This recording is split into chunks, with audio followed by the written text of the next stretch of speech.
Ravi de vous retrouver pour ce numéro spécial de votre magazine Éco-Débat consacré à l'actualité économique sur le continent. Une actualité animée ces derniers jours par l'annonce de l'arrivée de la banque américaine JP Morgan en Afrique et plus précisément en Afrique francophone. Et c'est la Côte d'Ivoire qui aura le privilège d'accueillir les premiers bureaux de la banque pour cette expansion en Afrique francophone. Une nouvelle très bien accueillie par les autorités d'Abidjan. Mais pourquoi la Côte d'Ivoire? Qu'est-ce qui motive JP Morgan à choisir cette destination? Quels impacts sur la vie économique et financière de ce pays considéré comme la locomotive économique de l'UEMOA et surtout quel timing pour cette opération? On en parle avec nos invités du jour. Moutiou Adjibi Nourou, journaliste économique et financier chez Agence Ecofin. Merci d'être avec nous. Merci Stéphane. Et avec nous sur ce plateau, Franck Berthaud, éditorialiste chez Entrepreneur in Africa. Merci d'être avec nous. Merci de me recevoir. Alors messieurs, la nouvelle a fait un peu un effet de buzz depuis quelques jours. Le groupe bancaire JP Morgan précise son ambition pour l'Afrique francophone et c'est en Côte d'Ivoire que cette banque a décidé d'établir ses bureaux. Ça semble surprendre certains. On se demande pourquoi la Côte d'Ivoire. Vous, première analyse à chaud, pourquoi est-ce que c'est la Côte d'Ivoire que JP Morgan choisit? Alors merci pour cette question Stéphane. D'abord, ça tombe sur le sens en fait, parce que la Côte d'Ivoire est aujourd'hui dans la zone francophone africaine le pays ayant le plus important dynamisme économique. Je rappelle que selon le FMI, le pays devrait franchir la barre des 100 milliards de dollars de PIB d'ici 2026. La Côte d'Ivoire est la première économie de l'UEMOA, la deuxième économie de la zone CEDEAO, et donc on pourrait citer tellement de performances macroéconomiques du pays qui font que forcément la Côte d'Ivoire est sur le radar de grandes entreprises telles que JP Morgan qui souhaitent s'étendre en Afrique non seulement pour s'inscrire un peu dans la dynamique de la croissance africaine, du dynamisme économique africain, mais également en profiter pour être plus présente, se faire en gros plus d'argent et profiter en fait de cette croissance africaine. Donc la Côte d'Ivoire est le pays tout indiqué pour cela. Le pays tout indiqué. Vous partagez ce point de vue, Franck? Oui, c'est une continuité. JP Morgan Chase & Co, c'est pas n'importe quelle banque, c'est la première banque mondiale. Elle est issue de plusieurs acquisitions successives et une gestion remarquable de plusieurs crises, notamment celle de 2008 qui l'a fait grandir en reprenant grâce à l'État américain et le régulateur américain Bears notamment sur cette partie-là. Mais c'est aussi une banque qui connaît bien ce continent. Donc l'expression de ce nouveau bureau n'est qu'une continuité de ce qu'avait dit son PDG à Davos dans les années 2008-2010 et qu'il n'a pas pu peut-être faire d'ici là, commençant comme toute bonne entreprise américaine, d'abord par les pays anglophones, notamment d'autres pays où ils sont présents. Je rappelle qu'ils sont présents sur le continent et au Nigeria depuis 54 ans, donc c'est pas depuis hier. Ils misent beaucoup sur le Kenya, pour peut-être deux raisons. D'abord le dynamisme financier que représente le Kenya, et puis on a affaire à un PDG qui est très féru, et ça c'est un petit peu différent d'autres PDG de banques classiques, très féru de crypto, de blockchain et puis de fintech, et le Kenya est tout à fait la place indiquée pour cette partie-là. Il avait dit donc à Davos qu'il ouvrirait, je crois, 2 pays en Afrique tous les 2 ans. Il a rempli sa promesse, il a choisi Abidjan plutôt que Dakar, notamment pour la partie Afrique francophone, et c'est le 5e pays, puisqu'il y a déjà l'Égypte, l'Afrique du Sud, le Kenya, le Nigeria, comme on en a parlé, et puis désormais la Côte d'Ivoire. J'y vois davantage, plus qu'un fantasme géostratégique on l'a souligné dans les premiers communiqués de presse et les premières réactions de certains confrères, les banques françaises s'en vont, les banques américaines se remplacent. C'est un petit peu plus compliqué que ça. Les banques françaises partent pour des questions de régulation et de compliance qui coûtent beaucoup cher à ces grands groupes, et ils ne sont pas que français, il y avait Standard également dans la bande, parce que les contraintes de BAL 1, BAL 2, je ne vais pas rentrer dans la technique, sont extrêmement coûteuses pour ces banques, alors que, pour parler de la Société Générale, chez qui JP Morgan est allé chasser son nouveau directeur général, et c'est peut-être pas anodin comme circonstance, est la banque la plus rentable qu'on ait connue en ce moment, et notamment en 2023 avec plus de 97 milliards de francs CFA de bénéfices. Donc tout ça a un sens. Alors mais justement, quand on parle de banques, on a eu à faire une émission il n'y a pas très longtemps pour parler des banques, de certaines banques européennes qui se retiraient. Aujourd'hui, où est-ce qu'on peut situer JP Morgan? Est-ce que c'est une banque classique comme toutes les autres banques, ou elle a un plus qu'elle vient apporter? Alors, mon co-débatteur l'a rappelé tout à l'heure, JP Morgan, c'est quand même la première banque mondiale, la première banque américaine. Et c'est une banque qui est spécialisée, je dirais, en tout cas, qui génère beaucoup d'actifs dans le domaine de la banque d'investissement, dans le domaine de la gestion de la dette souveraine, etc. Mais ils sont un peu partout, hein. Ils font aussi de la banque commerciale, etc. Et la patte qui peut-être différencierait JP Morgan par rapport à d'autres entreprises, d'autres banques étrangères qui se sont implantées en Afrique, c'est qu'on sent vraiment, ou plutôt on a l'impression que JP Morgan vient surtout pour profiter du dynamisme qu'on observe au niveau de la dette souveraine africaine. Juste pour le rappeler, en 2024, la Côte d'Ivoire, le Sénégal, le Bénin, le Kenya aussi, je crois, tous ces pays-là sont revenus sur les marchés financiers avec des ambitions clairement affichées de lever du financement. Je crois que la Côte d'Ivoire a levé environ un peu plus de 2 milliards de dollars de financement. Et JP Morgan était déjà présente sur ces transactions-là. Elle était déjà... elle a arrangé d'une certaine façon ces levées de fonds. Et donc, quand on est à JP Morgan et on se rend compte qu'il y a un appétit croissant des pays africains pour la dette souveraine, ça devient une opportunité. Il faut aussi souligner que actuellement, les pays africains sont peut-être, je dirais, en dessous même de leur capacité en matière de levée de fonds. Le besoin de financement est énorme. Selon l'OCDE, on a besoin, les pays africains, d'environ 1600 milliards de dollars jusqu'en 2030, rien que pour atteindre les objectifs de développement durable. Et quand on regarde la valeur nominale des émissions d'obligations africaines, actuellement, on est à peu près à 111 milliards de dollars.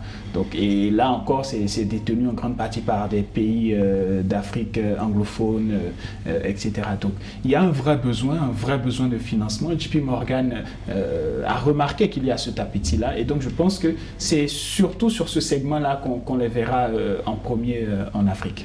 Donc sur la dette souveraine, c'est aussi là que vous voyez JP Morgan en tout cas se distinguer. C'est ça, ils ont 4 segments métiers. Hein.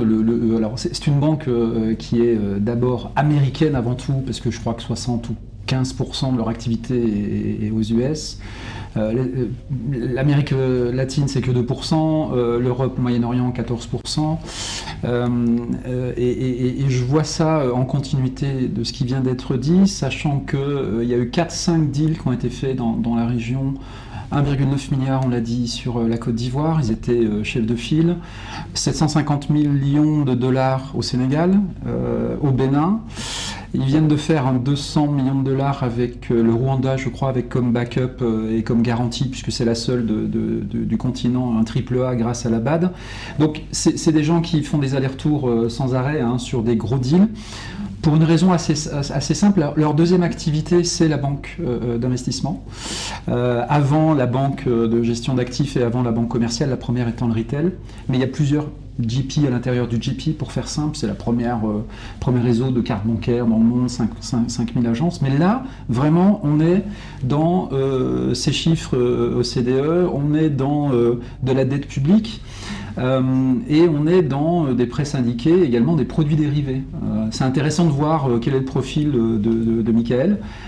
Ils prennent un DG, un ancien DG des assets chez Société Générale, pardon de faire la publicité, mais on parle de choses concrètes, qui est un ancien trader, qui a travaillé dans le café, qui est un ancien responsable d'assets, de produits dérivés et de trading, donc de risque de change.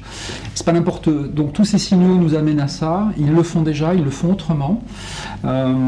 Sur les 111 milliards de valeur nominale de bonds, donc d'obligations qui sont faites en ce moment, 71% de cette dette enfin en tout cas de ces obligations sont dans les pays où est JP Morgan, donc il y a une vraie stratégie d'approche, de confirmation, de mettre un drapeau sur l'Afrique de l'Ouest et sur un marché qui est super structuré, qui pêchent un peu sur les PME. C'est pour ça que je pense qu'on n'a pas à attendre d'eux, malheureusement, une réponse à ce qui nous manque en termes de défis sur le MOA, en termes d'inclusivité et de financement des petites entreprises et des PME, qui sont la masse, mais qui est toujours à la traîne.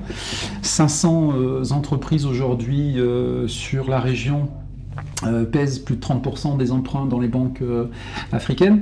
Ça, c'est des ratios, même s'il y a une tendance à nationaliser les banques. Donc, très clairement, aujourd'hui, ce qui intéresse JP Morgan, c'est la dette, c'est la dette, c'est la dette des États. C'est une banque qui aime les États, c'est une banque qui a été sauvée par des États, et c'est une banque qui connaît très bien les États pour avoir sur le continent conseiller qu'on connaît un tout petit peu, l'ancien Premier ministre Tony Blair, et puis le businessman et l'Africain le plus riche du monde, Aliko Dangote.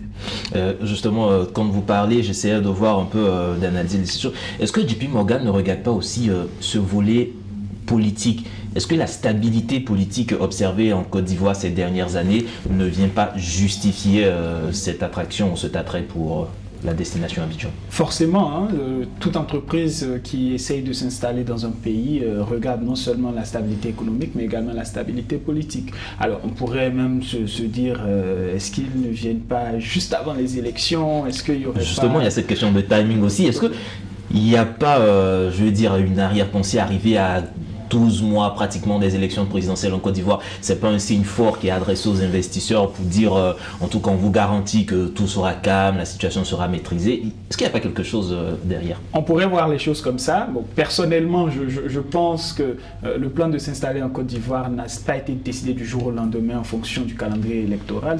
C'est un plan pensé depuis plusieurs années. On l'a dit, hein, ça fait longtemps que JP Morgan pense à l'Afrique, mais voilà, c'est une coïncidence quand même, je dirais, qu'ils viennent à quelques mois de l'élection. Moi, je pense que, juste un peu pour renchérir par rapport à ce que mon co-débatteur vient de dire, non seulement il y a cette question de la dette souveraine qui est je vais dire, appétissante et intéressante pour des entreprises comme JP Morgan, mais il y a aussi le fait que la gestion de patrimoine est aujourd'hui un marché qui peut attirer de grandes entreprises comme JP Morgan.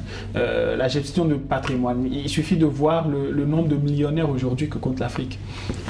Tous ces millionnaires-là ont des actifs à gérer, du patrimoine à gérer. Je crois que si on s'intéresse à la Côte d'Ivoire est le pays qui compte le plus de millionnaires dans la zone CFA. Et s'installer dans un pays comme ça, c'est s'assurer quand même d'avoir une clientèle intéressante en matière de gestion de patrimoine. Il y a aussi énormément de millionnaires, de milliardaires au Nigeria, au Kenya, en Afrique du Sud, etc.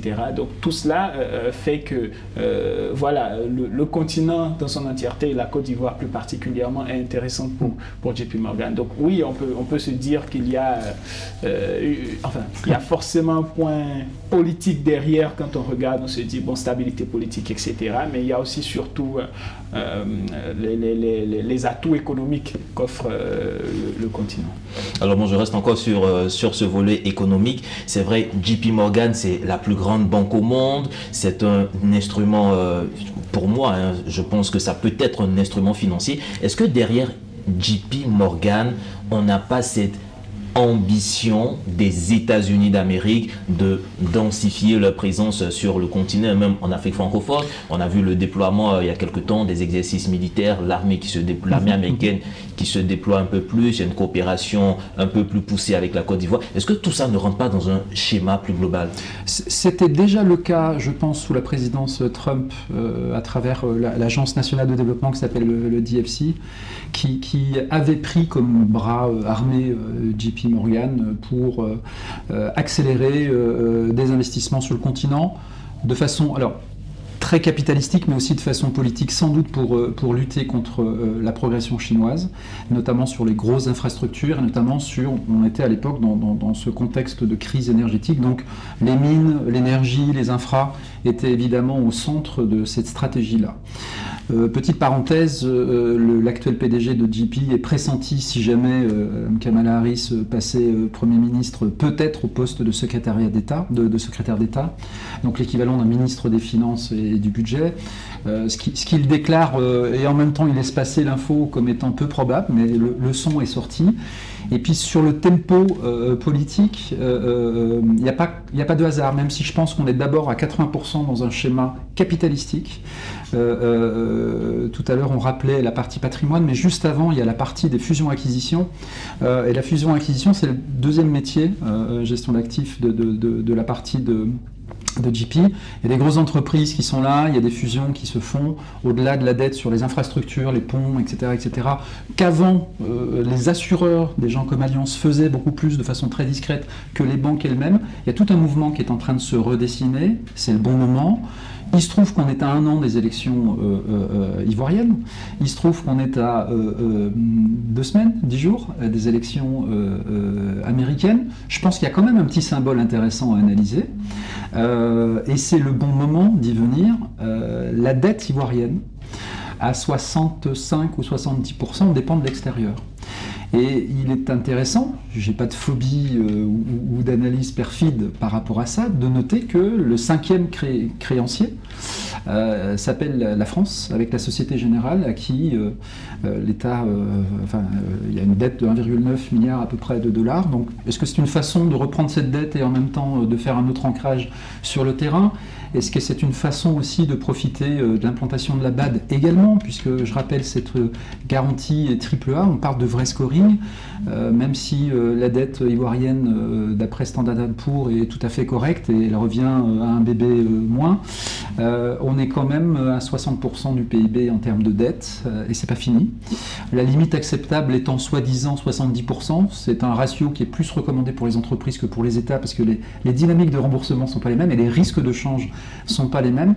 Donc là, il y a un enjeu assez stratégique, d'après moi, plus que politique, et c'est peut-être ce tempo-là qui est en train de se décider. Alors quand on regarde tout ça, JP Morgan en tout cas, une grande part de marché qu'il peut venir investir, mais au niveau local, comment est-ce que les entreprises locales, l'économie locale peut bénéficier de l'arrivée de JP Morgan sur le continent, en Afrique francophone plus précisément ?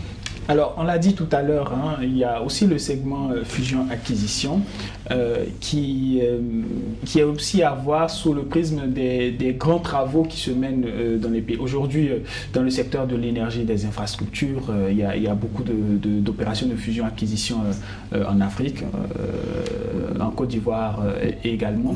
Donc, c'est d'une certaine façon, JP Morgan vient avec l'ambition, je dirais, de se positionner aussi sur ce secteur-là. Et forcément, ça aura un impact sur l'économie locale dans la mesure où ce sont ces entreprises-là qui mènent les grands travaux de construction d'infrastructures, etc. Donc forcément, il y aura des transactions qui sont générées. On peut aussi penser à l'économie locale en termes de petites et moyennes entreprises. Le petit bémol à ce niveau-là, c'est que malgré la présence déjà de grands groupes internationaux sur le continent africain, on n'a pas vraiment senti une envolée du financement envers les PME. Donc je doute personnellement que JP Morgan à lui tout seul vienne révolutionner les choses. Donc je pense qu'ils ont quand même l'ambition, je dirais, de s'intéresser à la banque commerciale. Ils avaient déjà essayé de s'implanter au Ghana et au Kenya dans ce secteur-là en 2018, je pense, mais ils ont eu des blocages, notamment au niveau de la régulation, etc. Donc, une fois qu'ils seront là, on verra. Je pense que au niveau des PME, personnellement, je pense vraiment qu'il ne faut pas s'attendre à une révolution de la part de JP Morgan, mais je pense qu'ils essaieront quand même de profiter de chaque segment capable de leur offrir une opportunité de croissance sur le continent africain. Et parlons des investissements directs étrangers. Est-ce que la présence de JP Morgan en Côte d'Ivoire pourrait rassurer davantage d'investisseurs et donc attirer de nouveaux investisseurs beaucoup plus importants? Et évidemment, c'est du marketing économique, on va dire. Ça fait du bien au pays, ça fait du bien au fait que tout simplement Abidjan soit choisi à la place de Dakar. Faut appeler un chat un chat. Même si à Dakar, les taux sont plus intéressants parce que la BCEAO est présente sur place et que les taux directeurs et les marges qui sont appliquées par les banques sont peut-être un petit peu plus intéressantes qu'ici. Évidemment, ça rassure tout le monde. Il faut voir si en même temps, au niveau de l'UMOA, du marché, où il y avait une petite tendance un petit peu à la dégringolade des dettes, des créances douteuses, qui étaient à peu près le même taux d'ailleurs que l'inflation, 3,7%. Est-ce que ça va encourager d'autant plus de structuration du secteur bancaire? Aujourd'hui, en Côte d'Ivoire et au Mali, 32% du secteur appartient à l'État. Ce n'était pas le cas il y a quelques années. Est-ce que cette tendance va continuer ou pas? Est-ce qu'il va y avoir des regroupements dans le secteur bancaire, sachant qu'il vient d'avoir à peu près, 2500 ou 3000 milliards de francs CFA mobilisés par toutes les banques pour dépasser le seuil, qui est le nouveau seuil de 20 milliards de capitalisation pour n'importe quelle banque. 15% donc, des banques dans l'UMOA sont désormais publiques. Est-ce que c'est une tendance? Et est-ce que ces banques vont plus avoir justement comme cheval de bataille de garantir le financement pour les PME, là où les grandes banques privées vont s'occuper à la fois de l'État et la structuration dite commerciale? C'est fort à parier, il faut de la garantie. Secteur bancaire, c'est pas compliqué, il faut ce qu'on appelle le collatéral, il faut de la garantie. Et la garantie, c'est évidemment la stabilité. Je ne crois pas que les PME, malheureusement, en profiteront directement, mais indirectement, c'est peut-être intéressant aussi comme appel d'air. Les concurrents de JP Morgan sont aussi en approche. Il y en a qui sont connus comme Goldman Sachs et d'autres. Est-ce que ça va leur donner des envies? Certainement sur l'Afrique du Nord et sur l'Afrique du Sud. Il y a des grands chantiers à financer.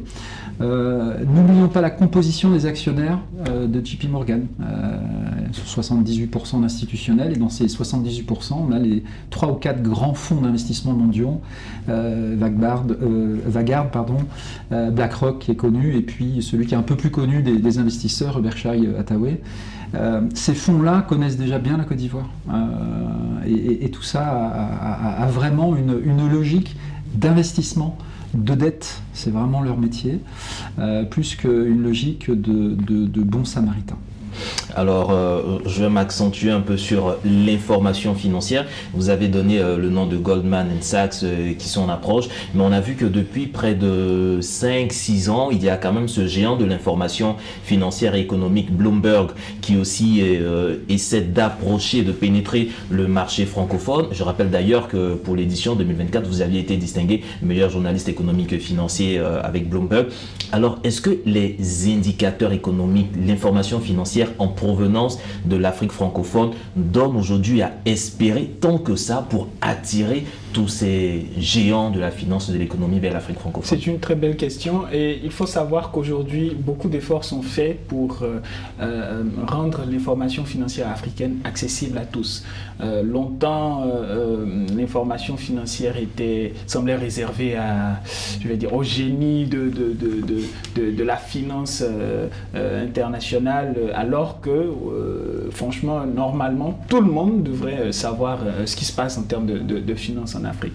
Bloomberg, comme vous l'avez dit, s'y intéresse et a compris qu'en fait, les choses sont en train de changer en Afrique. Il y a des initiatives locales qui sont en train d'être mises en œuvre pour que l'information financière soit accessible à tous. Il faut savoir que c'est vrai que les grands groupes internationaux peuvent mettre les moyens pour rechercher l'information financière, mais normalement, elle ne devrait pas être si difficile que ça à trouver pour toute personne souhaitant investir en Afrique. Et c'est ce que les États ont compris, les organisations comme la BRVM ont compris en lançant des initiatives pour non seulement former des journalistes financiers, mais également vulgariser l'information financière, demander aux banques d'être plus transparentes lorsqu'elles réalisent des opérations. Il y a encore beaucoup de travail à faire, mais aujourd'hui, je pense que l'Afrique est, en tout cas sur le plan de l'information financière, l'Afrique est en train de subir une véritable révolution. Il y a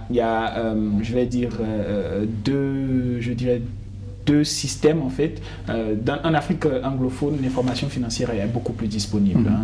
Au Nigeria, en Afrique du Sud, au Kenya, tout ça, c'est assez facile pour tout le monde. Et c'est pas pour rien que là-bas, les marchés financiers sont plus dynamiques, plus développés et tout. Donc le gros du travail, c'est surtout au niveau de l'Afrique francophone. C'est au niveau de l'Afrique francophone qu'il faut encore montrer aux gens qu'il faut s'intéresser à la finance, pas forcément pour investir en bourse. On n'a pas besoin d'être investisseur en bourse pour comprendre que l'impact des opérations financières peut s'étendre à tout le monde. Et donc, ça passe par les médias, ça passe par les organisations qui essaient de vulgariser leurs informations financières. Et donc, l'exemple de Bloomberg que vous avez pris est, je pense, un exemple représentant une dynamique qui est en train de se mettre en place avec d'autres organisations également.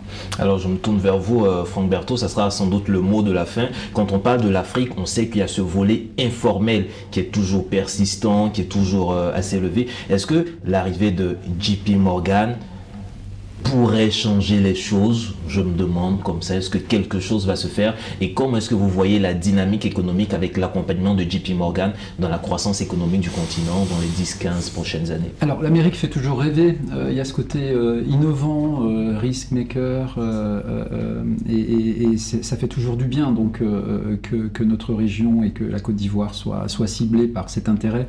Évidemment, on va apporter de l'énergie, et c'est une suite de bonnes nouvelles, la Cannes, etc. On est en train de dérouler les choses. Attention quand même à comparer ce qui est comparable.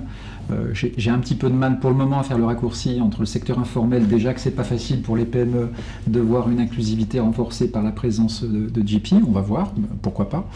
Ce que je pense, c'est que ça va créer au niveau structurel et au niveau du marché bancaire quelque chose d'assez favorable.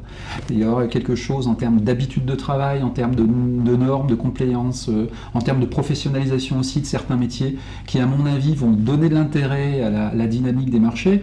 La partie fusion-acquisition à l'époque, c'était presque 85-86 milliards de dollars en 2021. Bon, c'était juste après le Covid, il y avait un rebond.